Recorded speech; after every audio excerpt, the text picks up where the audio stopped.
تین چیزیں ایسی ہیں جس میں مشرک اور مسلمان ہونے کی بھی شرط نہیں. تین چیزیں ایسی ہیں جن کی پابندی کرنا ہر صورت میں لازمی ہے. تین چیزیں: ایک عہد پورا کرنا، اس میں کوئی فرق نہیں ہے آپ نے کسی مسیحی سے عہد کیا ہے، کسی کافر سے کیا ہے، کسی مشرک سے کیا ہے، آپ کو عہد وعدہ خلافی نہیں کرنی، عہد شکنی نہیں کرنی. امانت، اور تیسرا والدین کا آپ نے خیال. زکریا بن ابراہیم عیسائی ہے، مسلمان ہوا ہے، امام صادق کے زمانہ ہے، تو وہ تشریف لے جاتے ہیں امام کی خدمت میں. مولا میری ماں مسیحی ہے، نابینا ہے، اس کی خواہش ہوتی ہے میں زیادہ دیر اسی کے ساتھ رہوں، اسی کے ساتھ بیٹھوں، کم از کم دسترخوان پہ ہم اکٹھے ہو جائیں. تو میں تو مسلمان ہوں، میں تو شیعہ ہوں، میں تو مومن ہوں، میں تو آپ کا.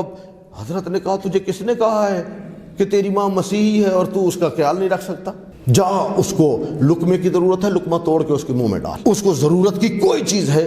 تو اس کی ماں نے جب دیکھا نا کہ 2-3 دن ہو گئے ہیں جناب زکریا بن ابراہیم جو ہے وہ ہر وقت ماں کا خیال کر رہا ہے، اس نے پوچھا بیٹا اچانک کیا ہو گیا تجھے؟